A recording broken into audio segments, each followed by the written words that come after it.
This episode is brought to you by Love Hurts.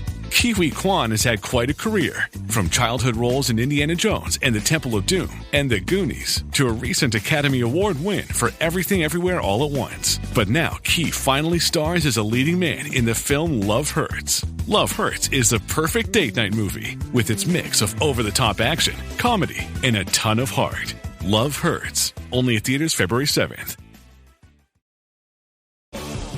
When it comes to towing, seeing is believing. That's why Chevy Truck's advanced camera technology offers up to 8 available cameras for 14 unique views, so you can focus on the view that really matters. Chevrolet, together let's drive. Learn more about Chevy Trucks at Chevy.com. Safety or driver assistance features are no substitute for the driver's responsibility to operate the vehicle in a safe manner. Read the Vehicle Owner's Manual for important feature limitations and information. This episode is brought to you by Allstate. Some people just know they could save hundreds on car insurance by checking Allstate first. Like you know to check the date of the big game first before you accidentally buy tickets on your 20th wedding anniversary and have to spend the next 20 years of your marriage making up for it. Yeah, checking first is smart. So check Allstate first for a quote that could save you hundreds. You're in good hands with Allstate. Savings vary. Terms apply. Allstate Fire and Casualty Insurance Company and Affiliates. Northbrook, Illinois. Welcome back to another exciting edition of the Pointless Exercise podcast. We're doing the baseball podcast again tonight, and with me once again is Dave Brown, National MLB writer for Bally Sports. Dave, how are you doing? Hi, Andy. I'm doing great. Thank you for having me back. It's amazing to be back. I love being asked back. Well, I'm glad you said yes. Oh, and Kyle Reichert, who is often also on this podcast, was going to be on tonight. You didn't know that. I didn't even tell you that. He was going to do it, and then young Kyle bailed again. Kyle has an actual social life. Oh, right. And at the last minute, he must have got a hot date, and he said I remember those. Said he would not be able to be on. So for those of you who are worried that I've left poor Kyle, kicked him off the pod, that is not the case. But I don't know how often he'll slum it to be on with me, but still. Well, good for him for getting out. So last week's podcast, we hit on a couple of topics that actually bore fruit during the week. The first of which was we were talking about whether or not, actually, I believe as we were podcasting, the electric personality of Tom Ricketts was actually, I thought this is perfect Ricketts. I thought that Jed and Tom had taken Seiya Suzuki and his agent, and I assume a translator, out to dinner. No. They met at Sloan Park. Tom's like, would you like some peanuts? It's $6. I don't know how many yen that is, but we talked about that, and we joked about how I'm sure that Tom, that's the guy you bring in when you really need to seal the deal, is Tom Ricketts. But it happened. It did. The Cubs actually signed him. And it was funny. It's one of those rare reported deals where the money kept going up. Usually the agent leaks it. And then the money is not as much somehow as they said. But it started off, I think, they thought it was 5 years, $70 million. Then they're like, no, it's $5 and $85 because of the $15 million posting fee. No. Turned out it was really $5 and $85 plus the $15 million posting fee.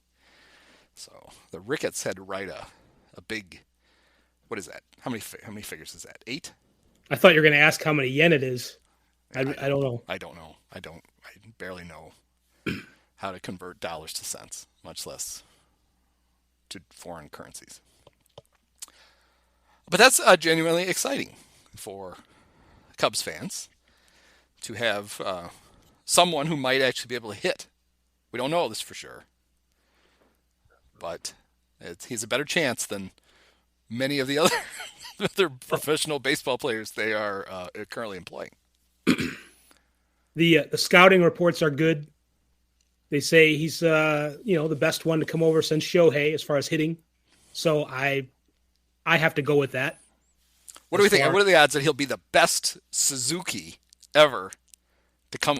Probably not. That's probably not going to happen. Probably not. No, probably not. You know, if he's good as for hitting what Max Suzuki, we don't want that either.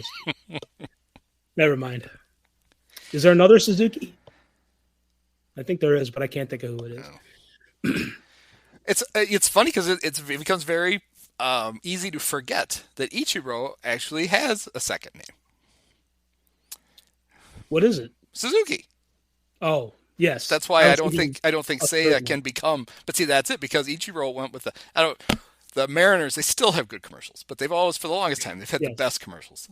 And they had the one where the guys are watching Ichiro take batting practice, and they're commenting on how he has his first name on his jersey. And I think Brett Boone is the one who's talking about it. And then they show the game, and it just says Brett. He's standing at second base with Brett on the back. Like, it's not working for you, Boone. Sorry.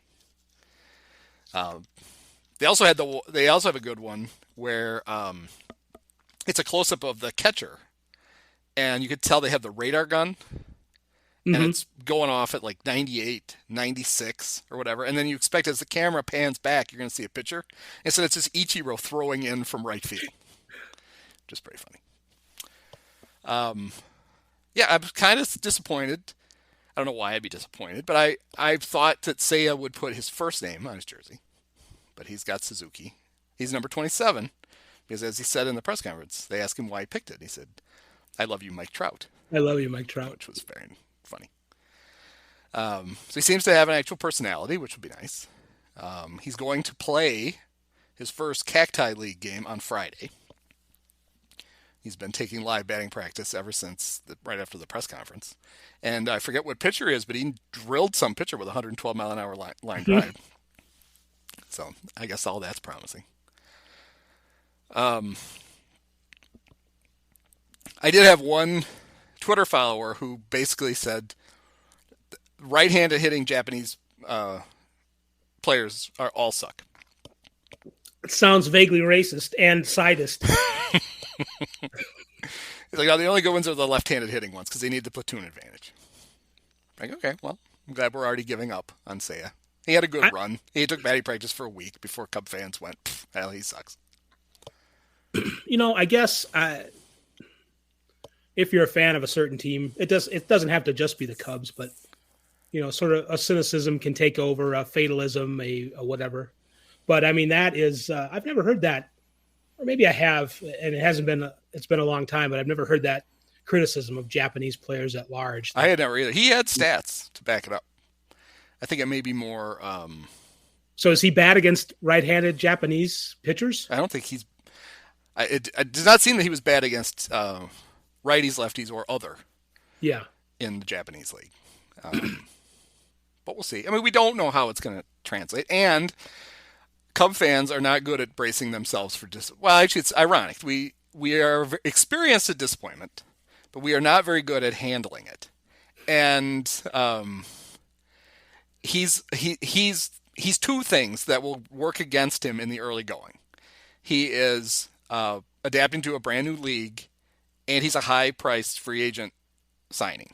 And independently, those players tend to struggle for a little bit at the beginning. They put a lot of pressure on yourself because you want to justify to people that this is why you brought me over, this is why you paid me all the money. Those guys almost inevitably struggle.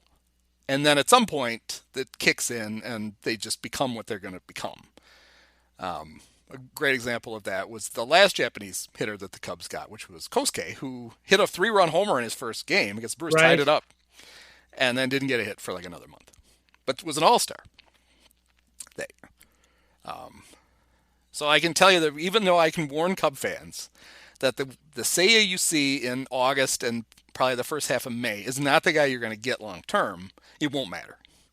The first time he's 0 for 4, it will be the end of, oh my God, they've done it again. They wasted all this money, and now we're really screwed. But he's going to play right field. Ross, that's about as much as Ross would commit to. And I thought that was good because that would get Jason Heyward out of the lineup. But no. All it has done is moved him over to a position in the field that he never really was that good at, but he really isn't anymore. He's not really he doesn't have much range in right field anymore. And if you don't have range in right field, you certainly don't have range in center. No, there's more range, home on the range. I don't know if you've noticed this. He doesn't hit much. I did notice. I mean, he hits. I should restate that. He hits the ball a lot. He hits it rather slowly to the second baseman most of the time, which is not a recipe. One of the things I was hoping was that they're not going to deal with the shift this year. They're going to do it next year. Kind of hoping that they rule that no one can play halfway between the first and second base bags. Yeah. Jason Heyward would win the batting title if there's nobody there. Otherwise, that's not going to be good. Now, part of the reason I think he's playing center is Ian Happ can't throw right now. He had elbow surgery. But then they also have 30-year-old phenom Rafael Ortega, who was one of their 3 best hitters in the second half last year, which is as impressive as it is sad. Who, like Heyward, is a lefty batter. I don't remember if he's right-handed or not. Does it feel like he is? Who, Ortega? Yeah. He's at least left-handed. I don't know if he's a switch hitter. I could look. No, he's left-handed. I don't remember if he actually throws right-handed. Oh. I guess it doesn't really matter. He's a center fielder. So you can't platoon them because unless they have weird platoon splits. No, Heyward doesn't hit anybody, and Ortega hits right-handers and can't hit lefties at all. He needs a platoon partner, but it can't be Jason Heyward. That doesn't make any sense. Is there a bigger differential or interval or whatever between, in Heyward's case, being a pretty good guy and just not being an effective ball player anymore? And emotionally, how do you? Some people don't care; they boo or they hate or whatever. But I would have a hard time being mad at him. He doesn't get. John Greenberg was on this very podcast a couple of weeks ago, and we talked about Heyward. He doesn't get booed. He's never really gotten booed. Part of it was he had the luck of timing, which was he showed up in 2016, the greatest season of Cub fans' lives, on this juggernaut of a team, and the fact that he struggled, nobody really cared. It was kind of like, God, he's going to hit, right? At some point, this guy's going to hit. Look, we're still winning all these games, and he's not even hitting yet. Wait till he hits. Right. And then the mythology of the locker room speech, the weight room speech during the rain delay, has basically bought him goodwill forever. And so even people like me who would just as soon see the Cubs finally just let him go. Just eat the last 2 years of that contract and just let him go. Don't harbor any ill will at him. Nobody ever gets mad at Jason Heyward. You get disappointed that they paid him average $23 million a year or whatever, and he's never really hit. But he doesn't get booed. He doesn't. It's just kind of like, oh. We're not mad at you, Jason. We're just disappointed. That's kind of that's very parental. Yes, very parental feeling about it. It's like, oh, isn't it too bad that he was never any good? And I remember, not to toot my own horn, I was really against the signing at the time just because I felt like it was a very non-Theo thing to do. It was a Jim Hendry move, and that was, we'll pay a good player like he's a great player, and he'll become a great player. Well, that doesn't work, and It didn't work. And he was actually not even as good as the good player that I thought they were getting.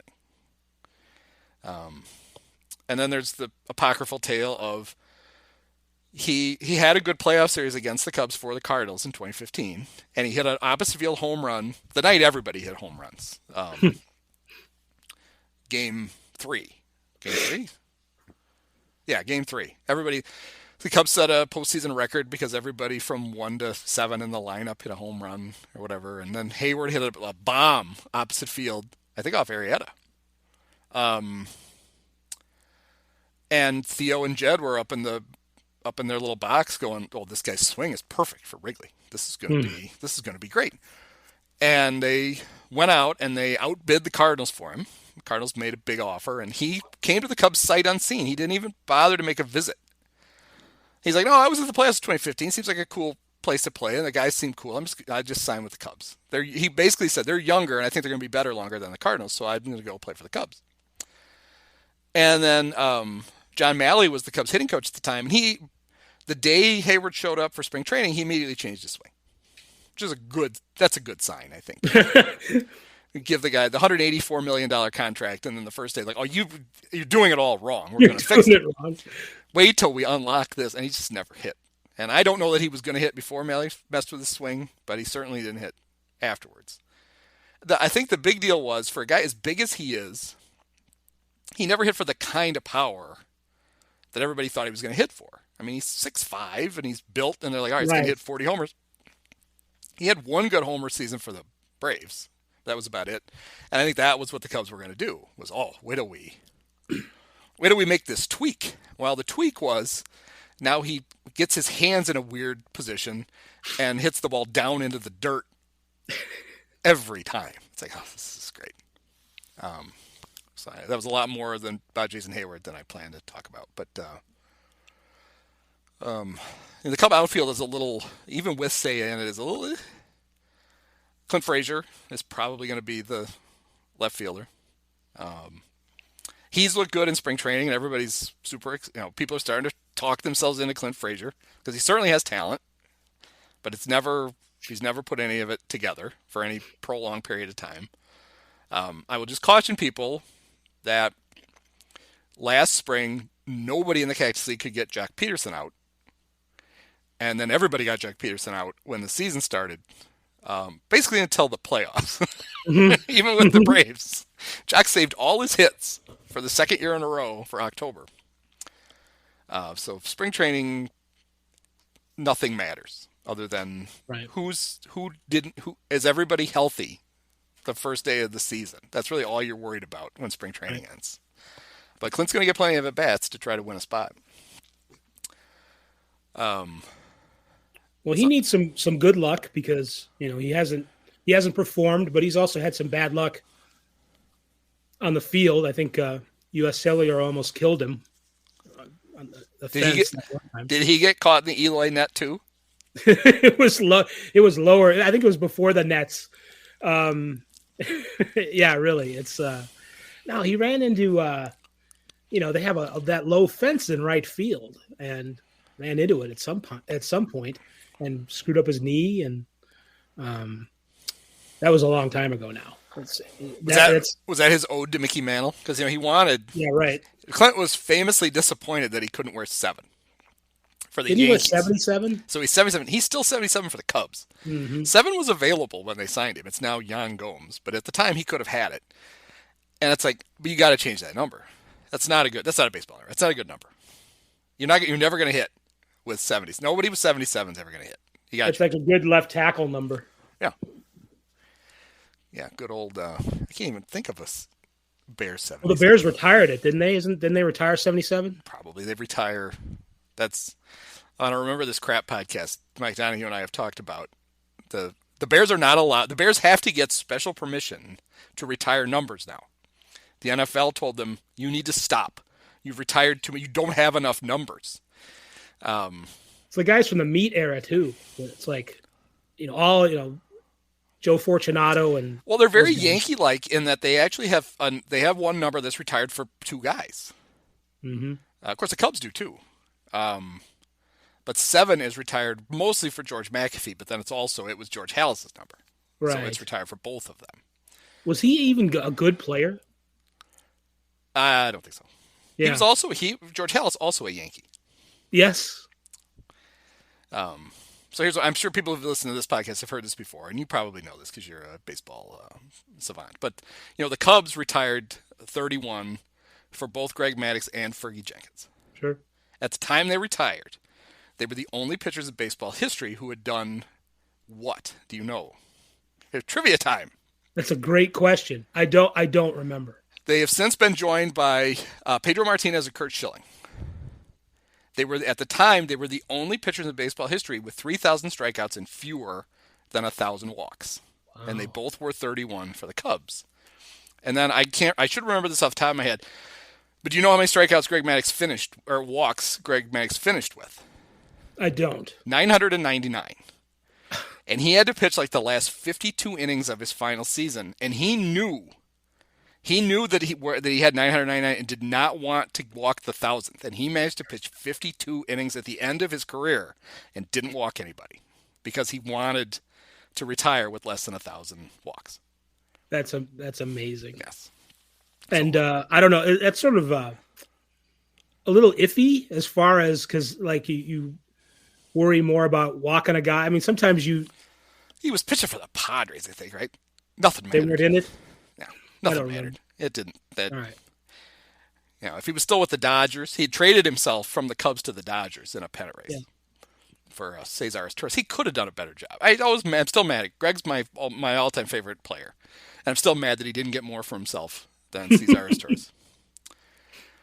Now we joke about that. Cesar Torres Jr. is somewhere right now. Yes.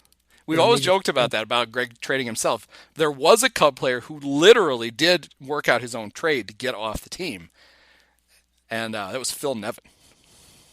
Wow. He traded himself to the Twins. He and his agent worked out a trade, called Jim Hendry and said, you could trade me to the Twins for whoever. And Jim's like, okay. Basically what he wants was, you're a dick, and we want you out of the clubhouse. My wife and I had dinner with Len Casper once. Excuse me while I pick this name up. Yeah. And we were just talking to him, and my wife asked him, is there any player that you really don't like? Any player you've met who you just really don't like? And Len, one of the nicest people in the world, of course, looked at me and said, you could never write this. So I've never written it, but I have mentioned it on a podcast before. It was Phil Nevin. He said, I don't like Phil Nevin at all. And I mentioned it to others around the Cubs, like Mark Gonzalez and Bruce Miles. I was like, oh yeah, like no, he was awful with the Cubs. He was just a royal pain in the ass. That was Glenn didn't know Dave Kingman, or he'd be on the list. But well, Phil Nevin got himself traded. It's not quite as good as Dickie Knowles being traded for himself, or maybe it is better. I don't know, but it reminded me of that. That would be a great conversation to have. Dickie, the player to name later has finally been determined in your trade, and it's you. What?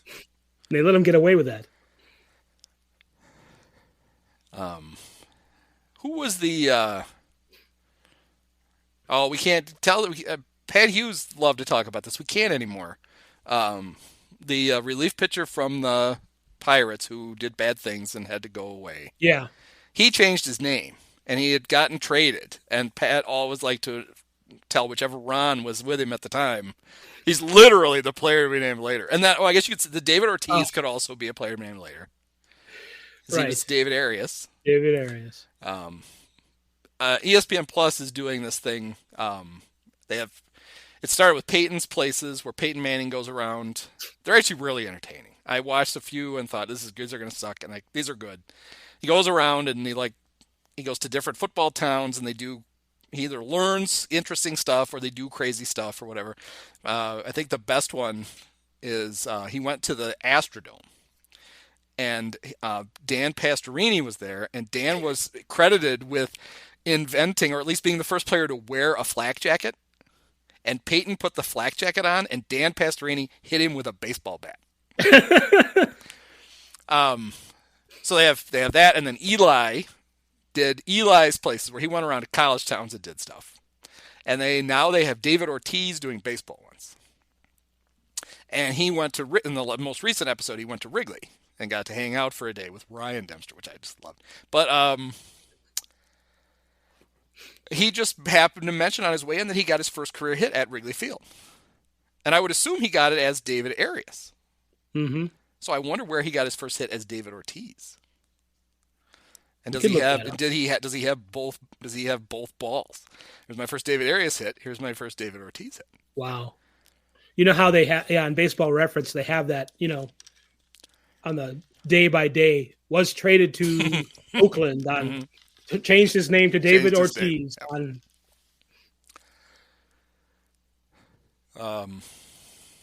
So the other thing we talked about last week that has since happened was, baseball really did listen to Joe Madden And they changed the way the designated hitter rule works.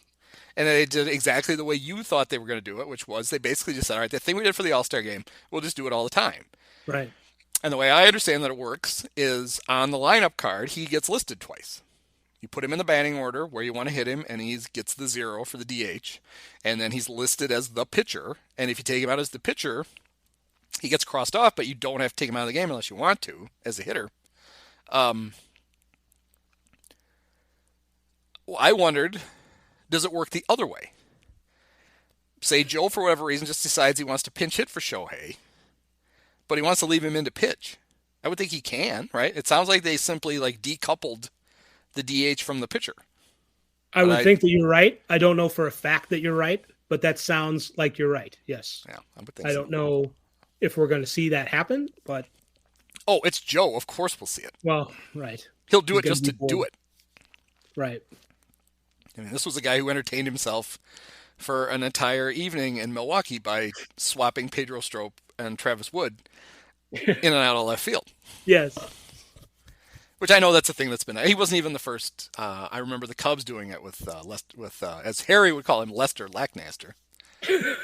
Yes. Les Lancaster got to shag a few flies out in Les left. Mancaster, as my friend Bob Hillier called him. But, yeah, and I remember the Mets doing it with Bob Ojeda and somebody, Davey Johnson, switching out Bob Ojeda for lefty-righty platoon business. And you can find that highlight somewhere on This Week in Baseball from 1986. So they're calling it the Shohei rule, which is better than... There's a scourge on the internet right now. Ghost Runner? Yep, not even Ted Cruz. It's the Ghost Runner. It's like, at some point, the writers have to be doing it just to annoy us, right? Like, they know. Some of them know what an actual Ghost Runner is, and that's not what this is. Somebody bothered me on Twitter about it, and I think I remember last year some people calling it that, players or whatever, and that wasn't the popular phrase. But I do remember people calling it that. And then when the negotiations started, and the first story, I remember reading the first story. I'm like, oh, they're going to call it the Ghost Runner, huh?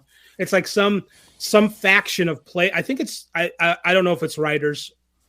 I think it was players in the negotiating committee called it that, and that's what. And then it just had wings, and that's why we're calling it that now. What else did we call it?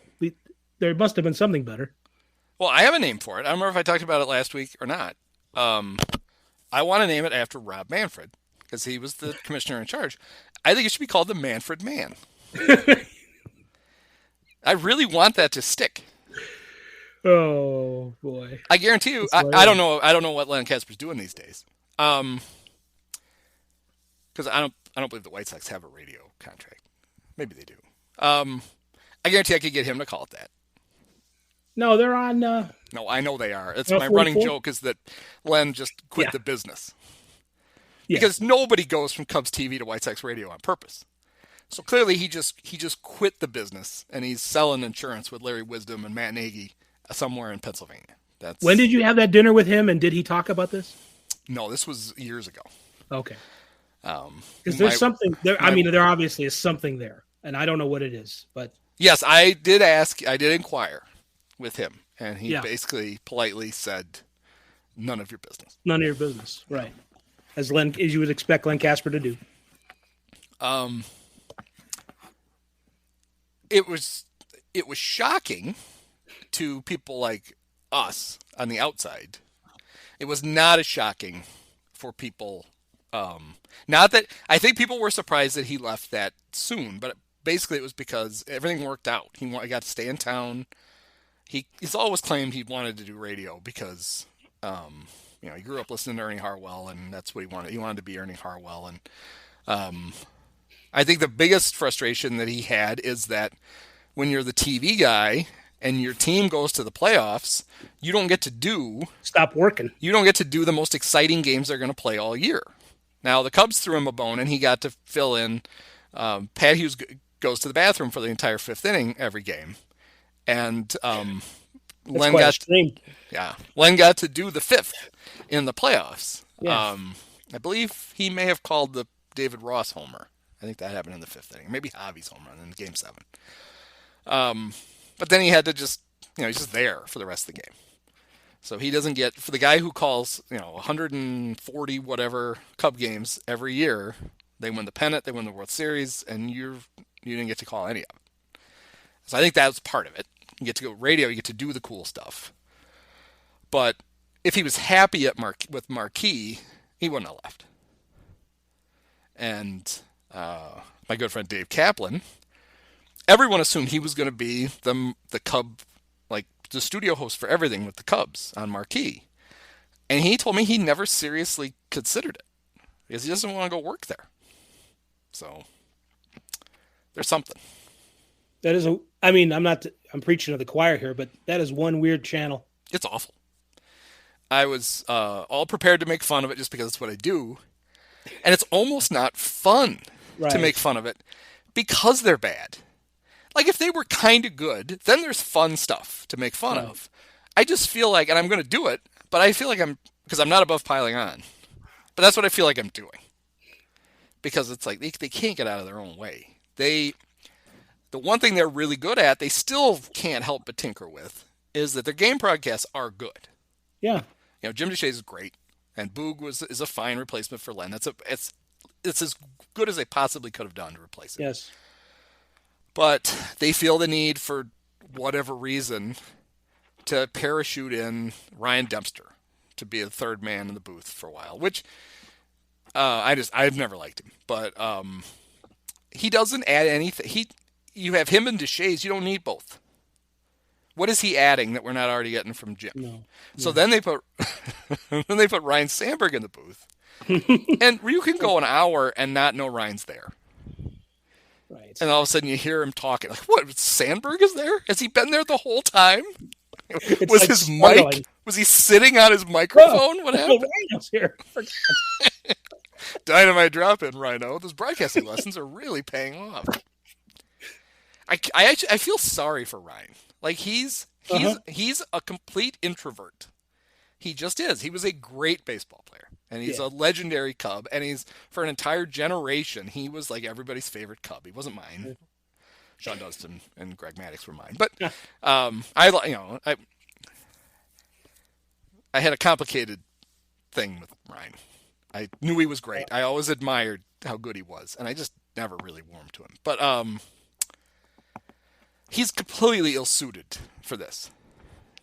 One of my favorite things was the Score had him as the post-game guy.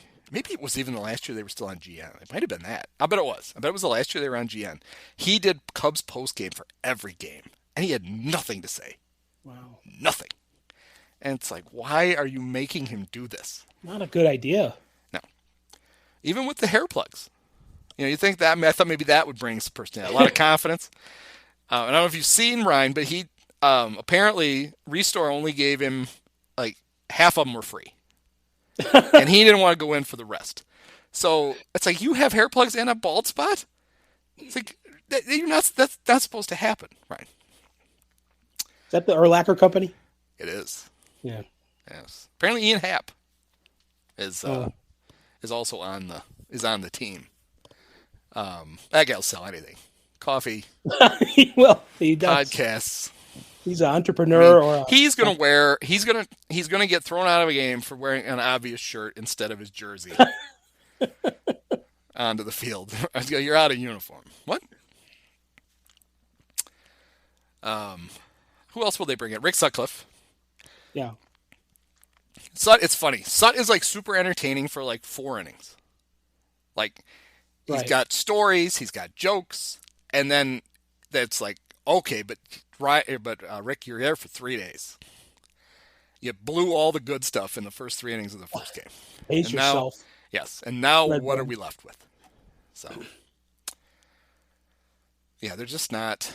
They've somehow made pre and post game must avoid TV instead of must see TV. It's just been super frustrating.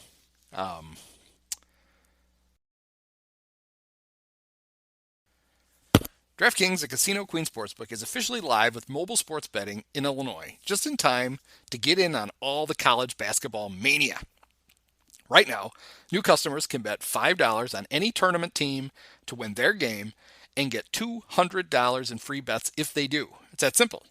If they win, you win. Go down to Wrigley, sign up in front of the marquee. Go down to the UC, sign up in front of the Jordan statue. Go find a college campus and sign up on the quad. As long as you're in Illinois, you could sign up and bet from anywhere right from the palm of your hand. Head to the DraftKings, the Casino Screen Sportsbook app now to check out all the great promotions and features, including same-game parlays. It's safe, secure, and reliable. Best of all, you can deposit and withdraw your cash whenever you want. Download the DraftKings, the Casino Queen Sportsbook app now. Use promo code POINTLESS.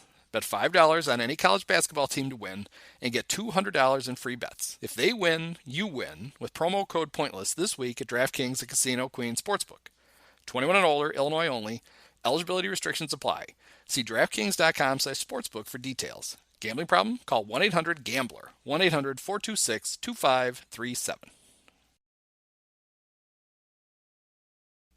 So back to the actual topic we were on was the DH. Is there... Well, you had a good take, and I stole part of it. Thanks. About how it's basically a self-fulfilling prophecy. The need for the DH in both leagues. In that teams have basically just stopped trying to either develop... Basically, they take people from a relative young age if you could pitch, and that's all you do. You know, you don't hit. You might not even play another position, and that's how you end up with pitchers who just stand there terrified because at some point they were the best hitter on their team, right? Like almost every big league pitcher at some point was just a stud. He played shortstop when he didn't pitch, and he hit .540 in high school, and he hit. Yeah, they all looked like Shohei in high school. Right.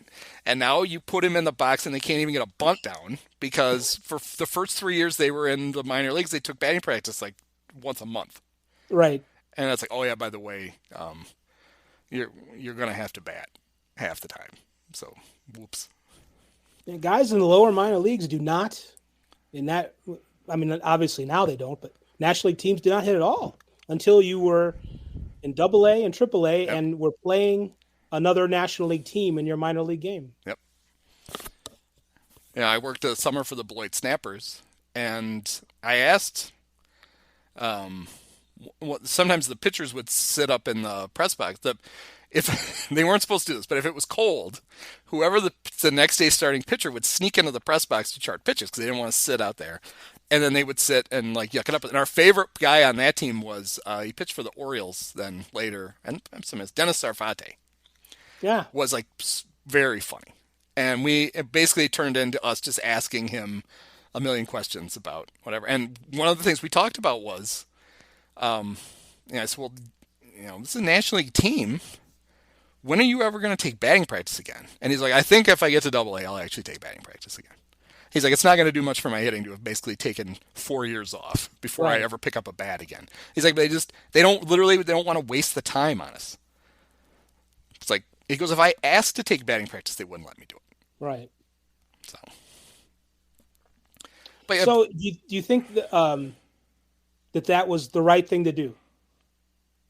The right philosophy to? I know that the National League still had pitchers hit, but what they were onto that the pitcher, has to spend so much energy and time becoming a pitcher that it's too much to ask the typical dude to do both. No, I think it's a symptom of the over specific training that athletes do. They don't. It's like a hyper focused part of the guys get discouraged even from playing another different sport. Like if they decide if they determine like, oh, this guy can throw a baseball 95 miles an hour, they don't even want him playing basketball anymore, much less anything else. Yeah. And I think at the minimum, until now, there was a 50% chance that if you made it to the bigs, you were going to have to bat. Yeah. And it's an entirely different set of muscles that you have to keep in shape to bat, which is probably in the long run beneficial. Yes, I'm sure no team wants to lose a pitcher, especially in Class A, to a pulled oblique because he was taking batting practice before a game that he can't bat in. But at the same time, you need some, how many games used to be won or lost by the fact that your starting pitcher was a complete non-factor at the plate. He couldn't even help himself. It became to the point where any pitcher who could, John Lester was a good example of that. He was like the worst hitting pitcher ever until he wasn't. Like he was like 0 for his first 60 or whatever it was. The Red Sox clearly didn't put any time into it. Basically, they throw him in the cage the series before he might have an interleague series to get a few bunts down. He came over to the Cubs and couldn't hit, and then all of a sudden, he was useful because he actually had to do it. Yeah. He put in the work. I think your point, right, was that we've changed this rule now so Shohei can do it, and we're never going to have another one because who the hell's ever going to find out if their pitchers can hit now? Right. Well, I was, who knows about this source, but somebody was, I was saying similar things on Twitter about how major league teams and the minor leagues had, stopped having their pitchers hit basically. And he's like, they even do it in high school. That, I don't know if that's true. I mean, it didn't, I don't know why he would lie, but he said, even high school coaches will sort of separate those guys and make them pitchers more than baseball players. And, if that's true, you can sort of see how it started there and then got into the major leagues where guys lose their ability to hit and make it so you really do need a DH. And like you said, into a self-fulfilling prophecy. Well, I'm old, and we had a DH in Little League. Wow. Like, we didn't hardly ever use it because usually our pitchers were our best players. Wasn't the teams DHs in amateur ball? Were a little different. You could DH for anybody. Anybody, yeah. Yeah, and that was all. I always thought that was mean. Yes. Right. Like he's going to play this kid, and he's not getting any at bats. Yeah, like in Little League, putting a guy in right field. Yeah. All right, well, we know why we did that. So, I'm sure there were a lot of kids who grew up in the only time they were ever going to have to hit. Well, I guess if they're a national organization, they got to AA, they were going to have to do it. Yeah. But they were going to have to do it in high school. They were going to have to do it in college. And all of a sudden, it's like, crap, I got a bat? I don't want to do that. I mean, I would have been the opposite because the entire time I played baseball, the only thing I ever wanted to do was hit. So, if you'd have told me you were DHing for me, I'd been like, screw you, I'm batting. And they're like, well, then you're not playing. What? But yeah, so now we've got this fancy new rule, and you never say never. There always can be some other guy who tears it up in both, and all of a sudden he's the next dual threat. But it's not. I'm glad they're going to do it for Shohei, but I think it really is kind of a rule for one guy. Yeah, for sure. Obviously it pertains to it, but who else is going to do it? Yeah. Like Michael Lorenzen, isn't he also an angel? So maybe So Shohei's going to be DHing for Michael Lorenzen and pissing Michael Lorenzen off. I should be hitting. Like, no, you're not. You're good. You're okay, but you're not Shohei. Lorenzen has said that they're going to put him in the outfield sometime, and it's the Angels, so they probably will. Joe will do it. You should just give all the dual threat guys to Joe because he'll actually use them. Probably at crazy times when he shouldn't. There is. I mean, they talk about fomenting the next or making it so there's more Shoheis in the future, whatever that means. But I mean, not to beat this dead horse, but like Greinke on the Royals, good hitter, like a 300 slugging percentage. Yeah.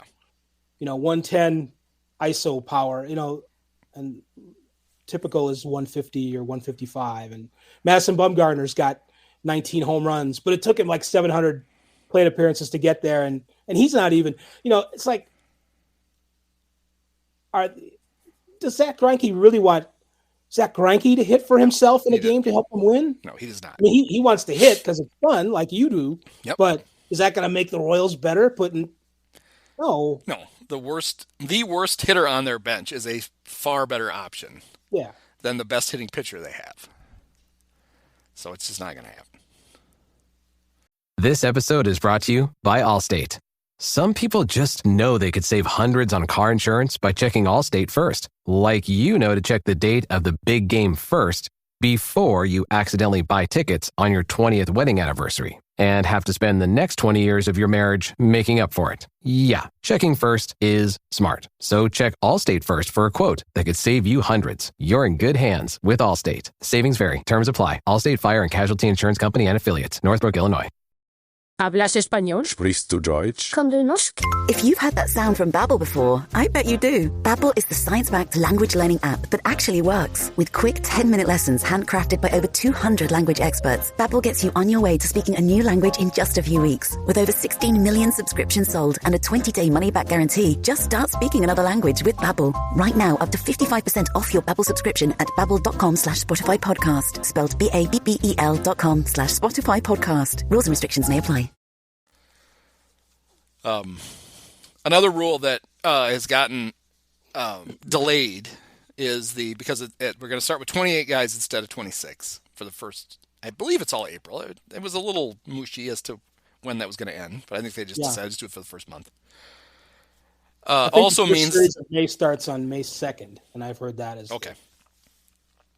It also means then that they aren't going to enforce you can only have 13 pitchers on your roster. I don't know if you saw that Scott Service threw a fit that they were actually going to have that rule. And it's like, Scott, that's 8 guys in a bullpen. You can't get by with 8 guys in your bullpen. It's my safety net. It just so happened to be then that on Remember This Crap last week, we spun the wheel, landed on 1980. I don't know if you're familiar with that podcast, but on that podcast, Mike Donahue and I, we have a wheel that has every Cub team from 1980 to 2011. Mm-hmm. At the beginning of the broadcast, at the beginning of the podcast, I hit the thing, the wheel spins, it lands on here, and we just have to talk about it. I've often said it's not research this crap, it's remember this crap. Right. And we just try to remember things that happened in that season and with players and whatever. And it just so happened I had just been talking to somebody else about that Scott Service quote, and that we landed on the 1980 Cubs. And for the entire season, the 1980 Cubs used 12 pitchers. Yeah. They had a 4-man rotation and probably a 6-man bullpen. Yes. And they ended up using 2 other guys all year. It's for the kids at home. That doesn't mean they had 12 pitchers on their staff at all times.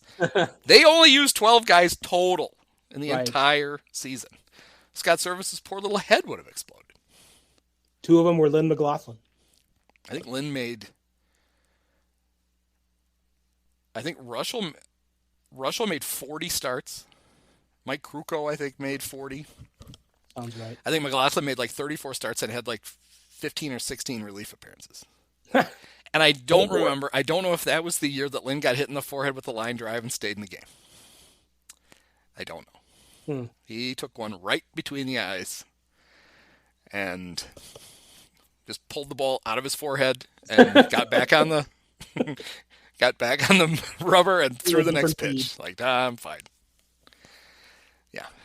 Yeah, things have changed a little bit. I even heard on, I don't know who was doing the play-by-play of the Dodger game tonight, but him and Rick Monday were complaining about the new rule that you can only option a guy 5 times.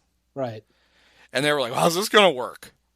And they listed 2 pitchers last year that the Dodgers optioned 9 times. And I'm sitting in here going, they're not going to do that, Rick. That's what's going to happen.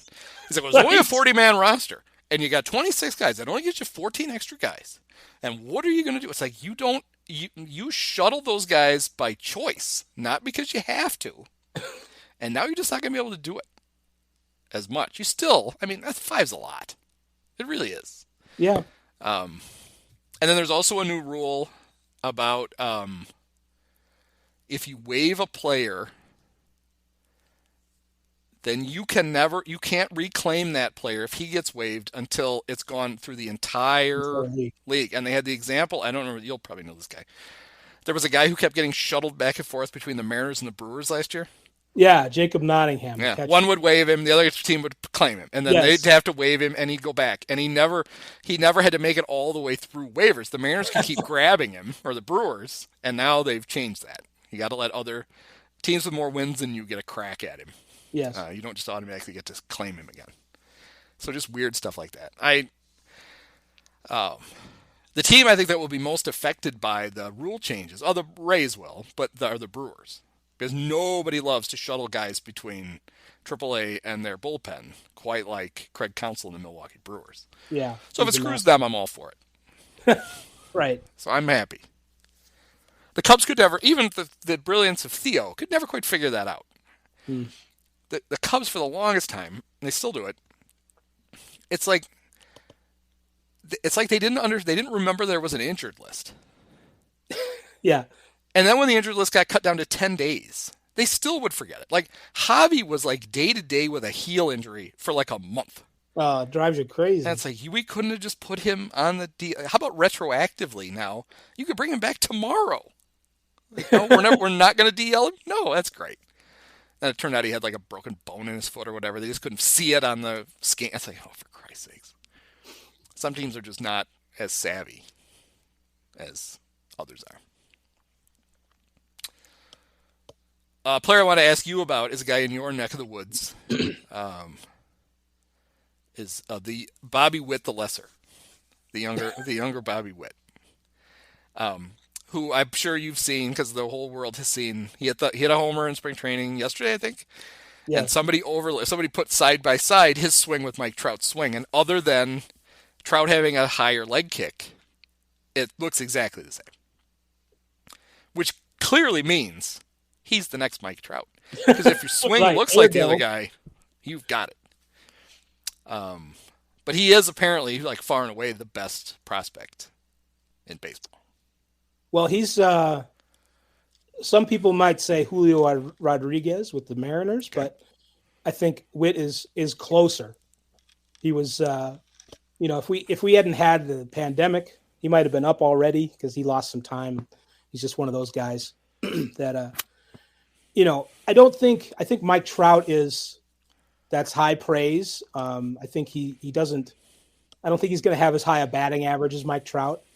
He doesn't have as good of a batting eye. I think, he's not going to walk as much. He's going to strike out a little more. So the stroke, sure. But, and the sound, I wrote yesterday, I commented on the sound that home run made. And it was just amazing. It was like, I said, it was like the Foley artists who knocked the T-bones together in a boxing movie to simulate, flesh hitting a boxing glove. It was just a obscene, crazy sound, and the screaming, the orgasmic screaming from the dugout of the teammates going, they were fanboying it up, and so with some limitations, he looks great. I think I bet he could even throw more strikes than Bobby Witt, his dad, when he was pitching. So. Are any of his limitations having Mike Matheny as his manager? Sure. Yeah. I'm sure Mike's learned some lessons over the years, but it's good. Mostly in commercial real estate. That was man. That's what Mike learned the lessons in. Yes. Well, hopefully. Yeah. Not every strip mall is a gold mine, Mike. Sorry. It's been a great time these past 15 years or so for some real estate, but not all. So, and he hasn't always had the best luck, but he's going to play third base. He's, I guess he's a natural shortstop, but he's kind of a big dude, and it's exciting to have him coming to Kansas City. They need the help. Do you think he's a better all around player shortstop than Andrelton Simmons? Andrelton can still go get the ball. Okay, I think his numbers are good there. But yeah, I would say if you put him at short, you'd have better results team wise in the long run. Andrelton's Jed.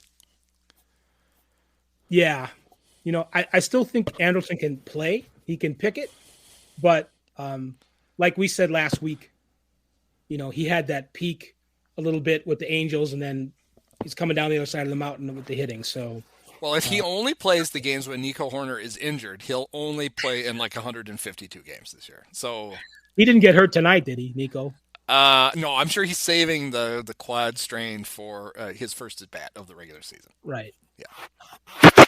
So they'll give him that way he can go a third consecutive season without a home run. It'll be great. The star-studded Cub team. I don't know if you saw this, but they signed Jonathan VR. They did. too. So he apparently is Patrick Wisdom insurance, because everybody should have Patrick Wisdom insurance. I think Ian Happ sells that. Yeah, well, I'm sure On the he side. does. Yeah, with the hair plugs and the coffee, and the T-shirts, and the podcast. And Yeah, Patrick, like you said last week, I think he's a pretty good player. You know, he's got other skills other than hitting. He can play defense at third base. Yep. So we like in an Andrelton Simmons sort of way, we can appreciate that part of his game. He's handsome.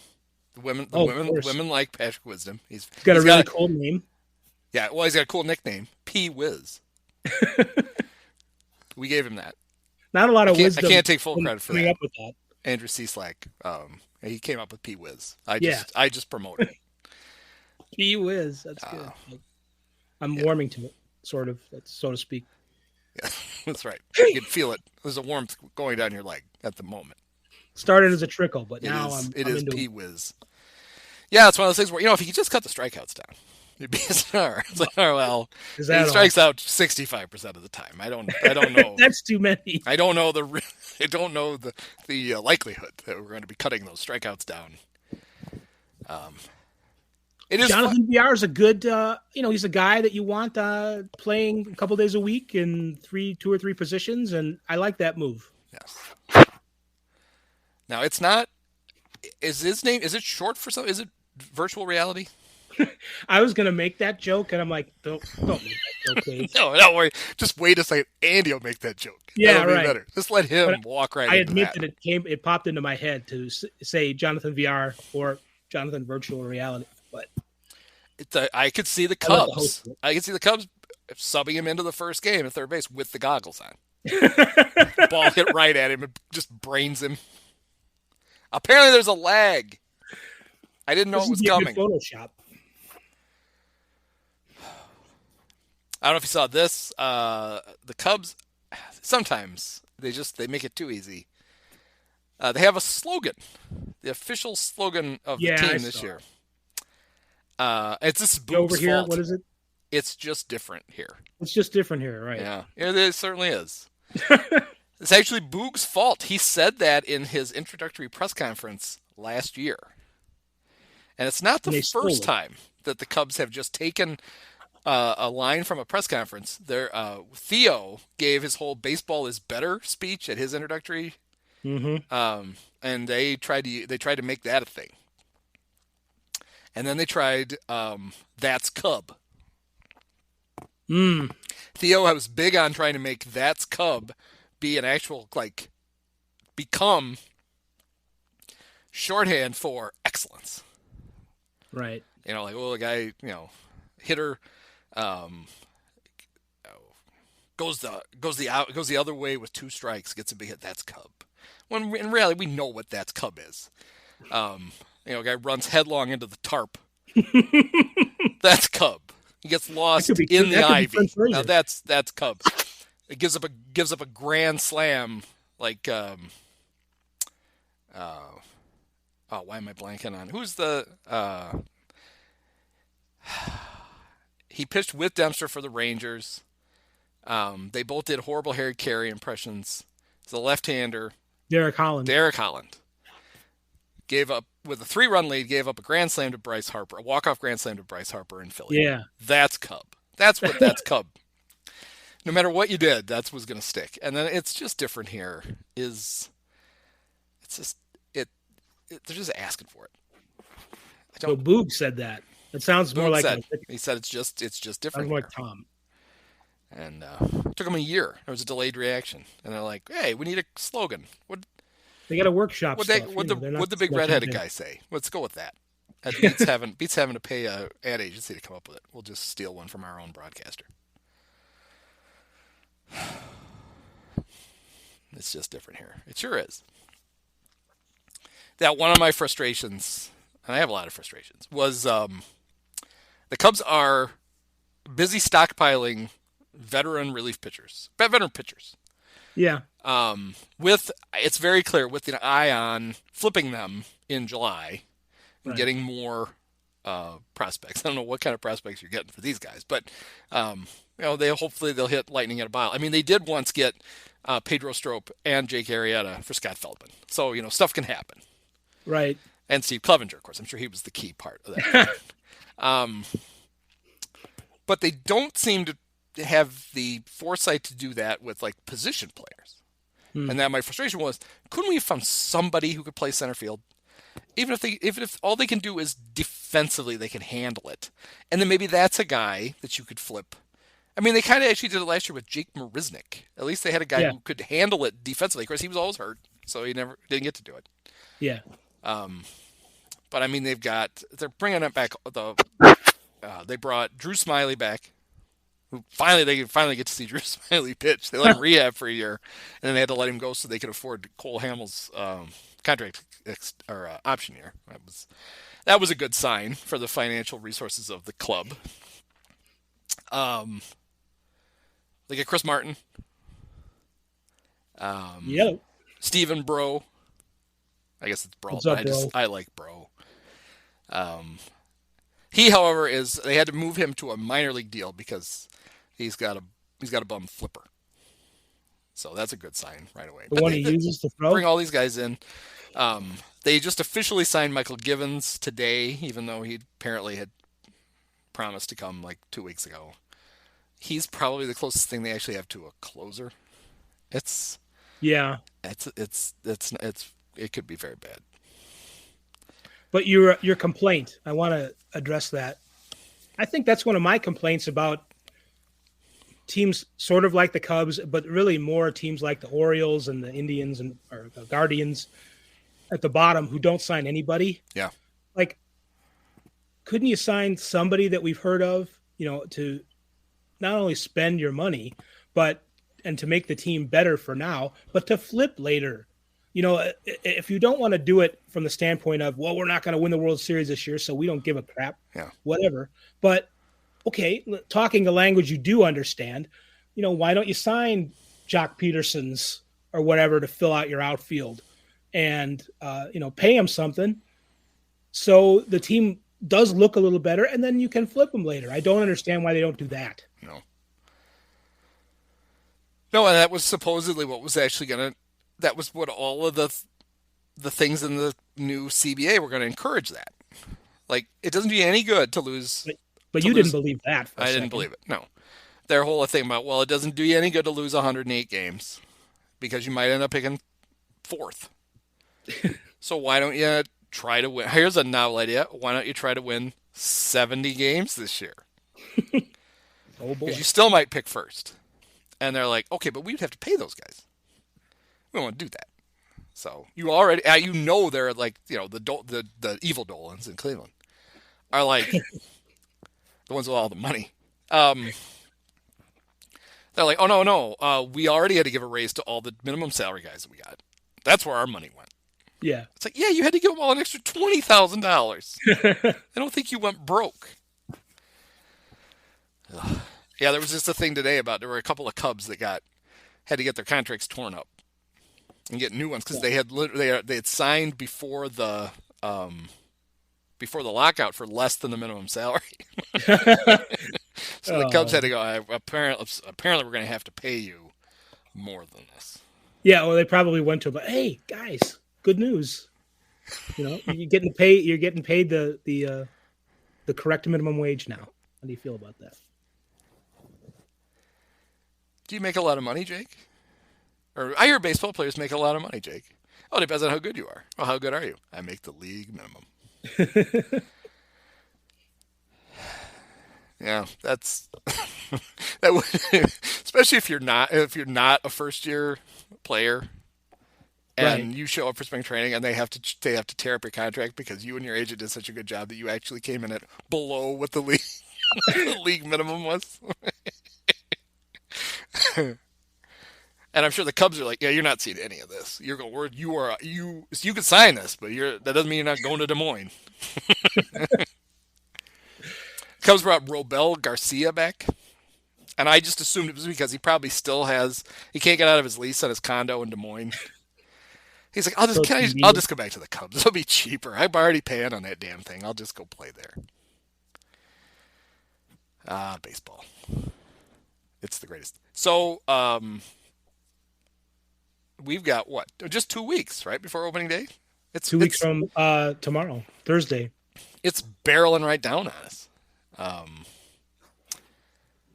Yeah, that'll be exciting, I guess, for some teams. It will be nice to see real baseball again. I was happy to see. It's nice to have spring training games on kind of in the background because it's baseball. Yeah. But it's still not baseball. It's baseball, but it's like, I don't know who even for the Cubs, I don't know who any of these people are. I'm not going to get attached. They're not, I'll wait until the real guys start, and then somebody had to remind me. No, these are the Cubs. This is all that's left. Wait a minute, what? It's nice when apparently Wilson Contreras had told Miguel Amaya that he better get healthy because he's going to be the catcher pretty soon. I saw that. Yeah, they're getting rid of me, so you're going to want to hurry up from Tommy John disease and start playing again. Yeah, there are only, I think the Cubs are down to 3 guys, right, that are left from the World Series team. I think we're down to Contreras, Heyward, and Hendricks. Right. I think that's it. I think that is. And it's Kyle's the only one they re-signed. Happ was the year after, right? Yeah, Happ came up the year after. Yeah. So Kyle's probably got to be like, why did I stay? I clearly could have got a better deal somewhere. But that's the retrofitting is not the right word, but now it's look, the Cubs offered all these guys more money than they got out on the open market. Yeah. So clearly, all those guys screwed up. It's like, okay, well, clearly, those guys wanted to go too, right? Like something happened where they were like, eh. And the other thing is, when you're negotiating with your own players, you might end up paying them more than their market value to keep them off the market. I don't think you get to walk around with a badge of honor. Well, that contract was actually a little bit more than they signed for. Well, you don't have him anymore. So what did that accomplish? If you felt like offering Chris Bryant $200 million in 2017 was the best you could possibly do, and he said, well, he signed for 182, so that's less. Well, yeah, but you also were going to buy out like 3 arbitration years. So you would have needed to have really paid him like 240 to equal what he ended up making. And you don't get to brag about it, because if you thought enough you were willing to pay him $200 million, you wanted to keep him, and you just refused to go to a number where you could keep him. So congratulations, nice job. And you brought up a good point about how, they didn't like how things were going in other ways, and they wanted to leave, and the organization isn't all you guys think it's cracked up to be, and maybe that is something that should be addressed. It's on the inside. It's just different here. Yeah, it says on the pocket schedule. I mean, Rizzo was pretty open about how he wanted to stay. He loved playing for the Cubs. That was great. But he had a number that they were going to have to get to, and they refused to get to it. And he's like, well, then I want to stay, but I'm not just staying for your price, you know. And I get it. I mean, with any athlete, you're either paying for what they've already done or what you think they're going to do. You're never really paying for what. It's very rare when you find that middle spot where you're paying that guy exactly what he's worth. You're either projecting a young player and hoping you're not overpaying him, or you're bringing in a veteran who you're paying him that much because his track record demands that much money. I get that. But at some point, if you're going to have a good team, you got to pay somebody. And the Cubs don't seem to want to pay anybody. Yeah, you're right. If you want to have a good team, for sure. Yeah. I mean, people could be apologists for all this and go, well, if you crunch the numbers, you look at this. It's like their job is to try to find as many good players as you can. If you're a GM, that's what your job is. I mean, that's a lesson that the 2016 Cubs apparently didn't learn from themselves. Part of the reason that team was so good is they didn't have any bad players on it. Like, they just literally had a really good, really deep team. They lost guys during the season. I mean, Kyle Schwarber on the third day of the season tears his knee into shreds. And they were able to get through that, even with their right fielder never getting a hit. They were good enough. Actually, I should say although he, at that point, one of the other misunderstood things about 2016 Cubs is that they played incredible defense. Yeah. And Heyward was a huge part of that. Even as much as you can be in an outfield, he was the best defensive right fielder, so he had value. And then it just seemed like they were like, well, okay, well, we don't need, that thing all those things we were really good at. We won the World Series. Hey, we don't really need to do that because that's going to get more expensive. So we'll just find a different way to do it, and then you never get back. And to go from that roster 6 years later to the one they have, it's like, how the hell did you do this? How did you screw this up that much that fast? They did. I mean, I don't know how things would have been different if they had better fortune in the playoffs one more time and won one more championship. Maybe, I don't know, but it did always seem, even after the first championship, even with the good teams that they had in the immediate years after, that there were corners cut, that there were, that they didn't go quite all out. And it, like you said, it came around and bit them in the butt. But I do wonder, I don't know, would we feel better about it had they gotten more out of that nucleus that they had and won one more World Series? Obviously that would have helped. But they never, you would think with that team they had, after 2015 and after 2016, they only won one other playoff series ever. Yeah. And it was that freakish one against the Nationals that we talked about last week with the Max Scherzer's inning from hell. And I think that's the thing that leaves Cub fans the most disappointed is there was no like prolonged run, even of like heartbreaking. Oh, remember that NLCS that we lost? I mean, the Cardinals, who would just detest. They have this long run of just getting kicked in the stomach. Travis Ishikawa, and they make the World Series against the Red Sox, and they have to bear the brunt of they're the team that got swept and all that stuff. The Cubs didn't even really do that. They 2015 was a lot of fun. They were overmatched in the NLCS against the Mets pitching. They win the World Series in 2016. They win a series in 2017, but they were completely outclassed by the Dodgers. The next year, they get completely outclassed by the Dodgers. Oh, no. Then the next year, they have the horrible... They have one of the best teams in baseball, and then their offense just disappears at the end. And they end up having to play game 163 against the Brewers and lose it. And then they played the Rockies and lost to the freaking Rockies in 14 innings in a wild card game, and that was it. That's where it ended. I mean, yes, they got to the playoffs in 2020 against the Marlins and scored one run in 2 games. But I think that's the thing that's so unsatisfying about it was if you'd have told us you're only going to win one World Series, but you're going to have this core of players, we're going to have a lot. We're going to have some cool October wins, even outside of that year. And we really, we don't have very many. I think that's the thing that left Cub fans completely is that all there is? For all that, that's all we got? So, but you're right. A lot of it had to do with, there were 2 big things that Theo's plan was draft the college offensive players high, guys who could get to the big leagues relatively quickly. Yeah. And we'll sign veteran pitching. And then we get that in place, and then we're going to start drafting all these young pitchers. And as our young core of position players start to get expensive, we will have all this cheap pitching that'll slide in behind them.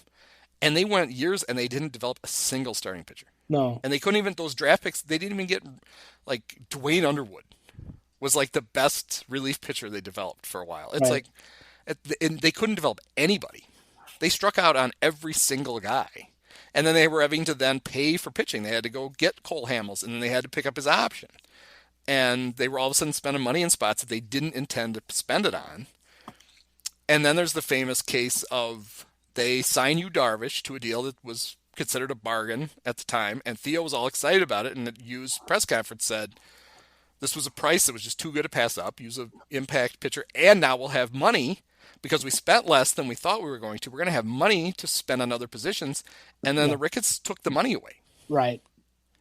So they clearly changed Theo's plan on him during the middle of what was supposed to be their run. Right. And that's completely self-inflicted. So, that's fun. But now, everything's fine, because we have Frank Schwindel. It's different here now. And Patrick was thinking it's different here. It sure is. But,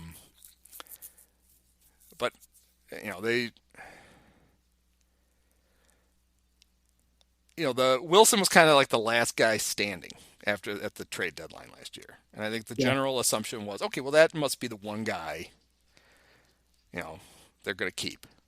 And it's just a few months later, it's very clear they have no intention of keeping him. Right. None. He can't get them to offer him a multi-year contract. I said, well, why don't you trade him right now then? You're going to take your catcher into the season and hope you're going to trade him, and he gets hurt because he's a catcher, and he gets hurt, and then you get nothing for him, and then he leaves. So I don't Catching understand is a it. weird market. They're probably figuring that some contender will have their catcher get hurt, and I don't know, maybe the Yankees, because they have kind of weak catchers right now. I don't know, but there's Yankee fans and Padre fans are both cooking up all kinds of fun trade rumors for Wilson, and they're all just like, one guy suggested he even made a graphic because he knew he was serious, and the Cubs were going to see if you go for this trade. Here's what the Cubs were going to get for Wilson Contreras. They were going to get Eric Hosmer and Will Myers and Victor Caratini. How could you turn that down? Oh my God, that's great. It's like, buddy, you don't seem to understand that the Padres are trying to package Myers or Hosmer with a prospect just to get somebody to take him. Right. You don't get to trade that for Wilson Contreras. Sorry. No. I don't know. Maybe the Cubs will trade Wilson to the Yankees and get Glaber back. And atone for that, We never got to see Glaber. Because instead we had to have a Roldis and we had to win a World Series. Well, if he hits like he did last year, we don't want to see Glaber. No. That's why I'm sure he's imminently available. Right. Although, if that was just a fluke, although the last couple of years he's been down a little bit. He starts hitting again, he'll be a fair-haired kid. So, because they need it. As much as money as the Yankees spend and don't go the nth degree anymore. I know they're the third payroll, but if Glaber doesn't hit, and I forget who else is not hitting anymore in that lineup, but they're gonna finish third or fourth.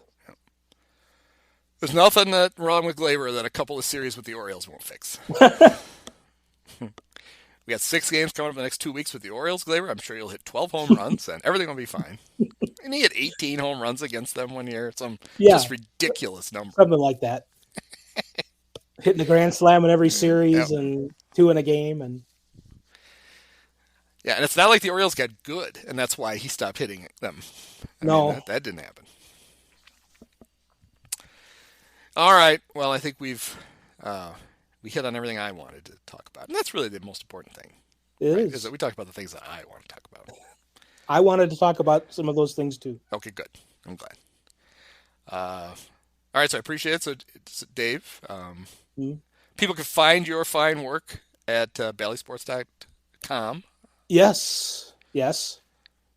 And on the Twitters at AnswerDave. Answer Dave. All right. Give me a follow, please. Well, it's good to talk to you again, and we'll have to do this again sometime soon. Thanks, Andy. All right. Thanks, Dave. Many of us have herpes.